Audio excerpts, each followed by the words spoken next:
Yo, what are you saying? Yo, check this out. I fucking wrote this novel back in the day, and I wrote the novel part two of it. Not part two, the volume two of it. I finished it in January this year, so last year actually. So a year went by, I guess. It's not published yet. Yo, I'm gonna give you a little sample of it, just because, just for fun. You know what I mean? Just read it for you, and yeah, the homie here, I changed his name to Hector. The homie's dead now, so it don't matter if you know his name. But yeah, God bless the homie. That's the homie Nino. I put in the book I had him as Hector, but it's really the homie Nino that got killed in July, right? That was the homie back in the day. God bless the homie. Yeah, let me read this for you, and I'm gonna start it right now. I'm gonna start from the night before, and then watch what happens. I'm gonna fucking link them together. One sec. Yes, yo, this is a sample of Evidence Volume 2. The days were all the same, with Irina still coming by for a few hours Friday night. One Friday was her prom night, and afterwards she came over to his apartment. She had spent a bunch of money on a red dress and she looked amazing. Pete went to pick her up downstairs in the lobby. She was in her red dress with heels on, looking like she fell out of a fairy tale right on into the hood at Jane and Finch. She looked like a princess that somehow got lost and ended up in the wrong area.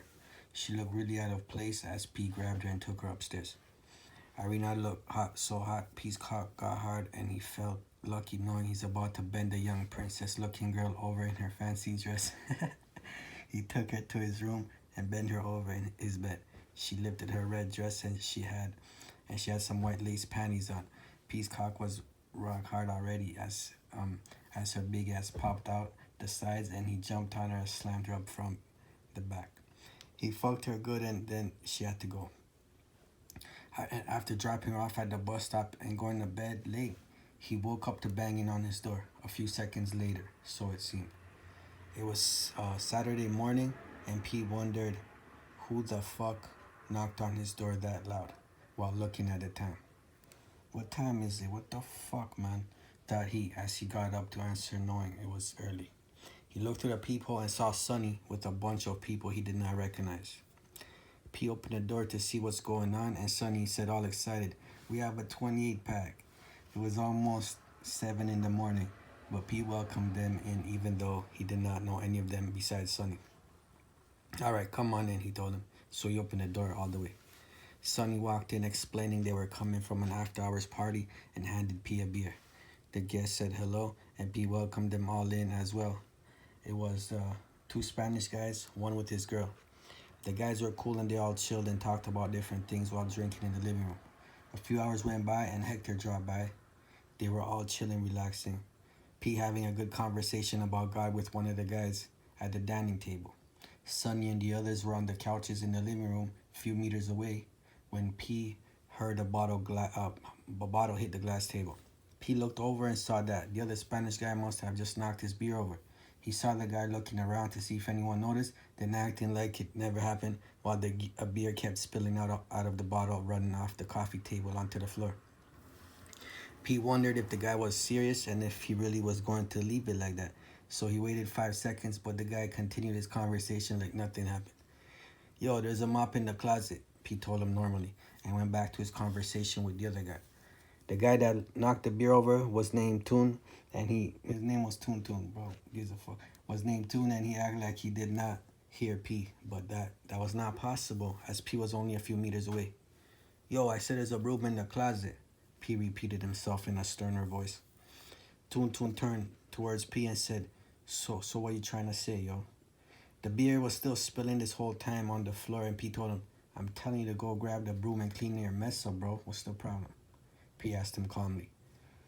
Toon got off P's couch and walked towards him while saying, "So what the fuck you trying to say?" in a threatening manner. P was in a good mood and was not trying to hurt the guy. I wasn't. So he told his boy, with who he was having a friendly conversation with, "Bro, tell your boy to calm down before it gets ugly." Toon was standing right there acting like he's going to start swinging, and had P not been in a good mood, he would have smashed the guy already. However, since it was such a nice, hot, sunny day around noon by now, Pete did not want to ruin the day. He told the guy to calm down and to not make it into something that it was not. "It's not a big deal, bro. Don't make a problem out of nothing. Clean up your mess, grab another beer, and keep partying. I don't know why you're trying to start shit. Just calm down and relax, buddy. P continued. The guy was not trying to listen, and his girl and his boy was telling him to chill. But the guy started pacing around in front of P with his shirt off like he's about to do something. P was calmly sitting in his chair this whole time, but Toon was starting to piss him off by now, so P told him to calm the fuck down. To which Toon came up to P, who was still sitting in his chair, and stood above him for a second. P stood up fast and told him, now face to face, but the guy was short, so P told him, looking down, yo, don't come up on me like that, kid. Toon was a grown man about 30 years old. He looked angry and ready to rock, but he had his chances. The moment P stood up and said that, Toon automatically spit right in P's face. P felt his spit on his face and snapped. He hit the kid with a straight right to his face, but as P's hand came forward to hit the guy, Toon screamed out, ah, sharply, and started to cry before P's fist even connected with his face. P's fist smashed the guy's face, who screamed and cried as he fell off the first hit. And P kept punching him while noticing in the same time Sonny coming across the living room, pulling out his razor from his mouth and slicing up the other guy. The other guy was getting sliced up in the face, and Hector and Sonny started smashing him. But that guy did nothing wrong. P had Toon on the floor hitting him, calling over to Sonny and Hector, yo, leave that guy alone, he didn't do anything. But they were not listening. They were fucking the guy up, punching him, Sonny slicing up his face with his razor. Toon was crying on the ground, not even trying to fight back, while P was punching him and kicking him. But Sonny and Hector were fucking the other guy up even worse, so P had to jump in and stop them. The guy was bleeding all over P's house from his face, where Sonny got some cuts in, and Toon was on the floor bleeding and crying. Yo, why you guys hit that guy, man? P asked his guys, who were looking happy about the situation. P felt bad for the other guy while dragging Toon out of the house. The other guy, bleeding from his cuts on his face, left the house at the same time, but Toon's girlfriend stayed. Sonny and Hector were laughing and happy to fuck the other guy up, but P was not happy about it. Why did you guys have to jump on that guy? He did not even do anything, man. That guy was cool, P told him. Hector was not feeling it, and he said to P, yo, what do you mean, yo? You jumped one guy, you were fucking him up, so we jumped on the other guy. What's the problem? Like he did absolutely nothing wrong. Bro, yes, if he was doing something or was a threat, but the guy was not a threat. He was not fucking around. He was just trying to talk his boy down, and he didn't even jump in when I slapped the guy. He wasn't doing anything. You guys just rushed him, start cutting him up and shit, bro. You guys just fucked him up more than I got. My guy that started this whole thing, P told him. P's house was trashed. The living room was full of blood. At one point, he was hitting Toon. P slipped on the beer on the floor and caught himself from falling on his hand. There was broken glass on the floor, and when he slipped, his hand landed on a broken piece of glass. So he had a small gash on the palm of his hand, now bleeding. There was blood all over the floor and walls of the living room and in the hallway of the building, from his door all the way to the elevator. It looked like somebody got murdered here, thought Pete to himself, looking around. Just then, somebody knocked the door. Pete was not expecting anyone's, and the way that his house looked, he was hoping it was not the police. He went to the door and looked through the people, and he saw Smiley and Amigo. P opened the door and let them in. Smiley came in all excited, saying they almost shot some guys. P asked them why, and Smiley told him they got to the building, they saw some guys running out of the building, bleeding everywhere, so Amigo wanted to shoot them. Why though? P asked them. Amigo told him he figured that those guys must have done something they should not have done, and he wanted to test out his new gun too, so that's why. P laughed and told them it was good they did not, and that one of the guys did do something stupid, but they both got fucked up already, and the other guy who did nothing got it bad already, as it was. Smiley and Amigo saw how the house was trashed with blood everywhere, and Amigo was upset he did not shoot the guys. I knew they did something they should not have I should have fucking shot them, he went on. You know what I mean? P went and took a shower and washed his cut on his hand. Toon's girl came into the room and helped him bandage it up. She was liking P, and next thing you know, she was sucking his dick. The girl was around 30 or so and looked like a woman with big ass and tits. And after she sucked him off, he fucked her and came in her mouth. She drank it all. P was laughing in his mind about the whole situation and how it unfolded, leading to him fucking this girl's face to completion. After P fucked her, the girl was down to fuck more guys, so some of the homies or all the homies fucked her as well. That's how it is in the hood all the time. Perfectly good day, everything is great until an idiot acts up and then it gets ugly. Sometimes the girl stays and sucks and fucks everyone and makes it sunny again. Yo, P loved it in the hood as it reminded him of back home, but he was depressed and hoping someone put him out of his misery. He was not used to not making money or not having money, and he was not liking that either. You know, it was sizzling summer days outside, so Pete got some 40s here and there and drank some in the sun to feel nice.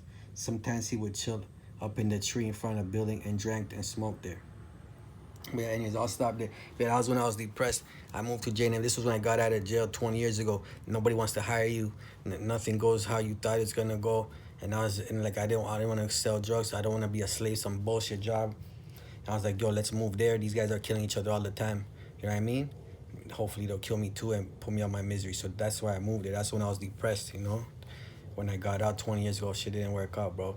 You know what I'm saying? Nobody wants to hire you when you have criminal record and this and that. You know what I mean? And they fuck up. They want to sweep it under the rug. You know what I mean? I didn't even make mistakes really when I was young, bro. You know what I'm saying? Fucking Foster that tried to kill me in my sleep. You know what I mean? And they set me on that wrong path to destruction, yo. But anyways, this is like a small sample of evidence part 2 of evidence volume 2. This one has 3 parts also. This was part 1. It's called In the Hood. No, pardon me.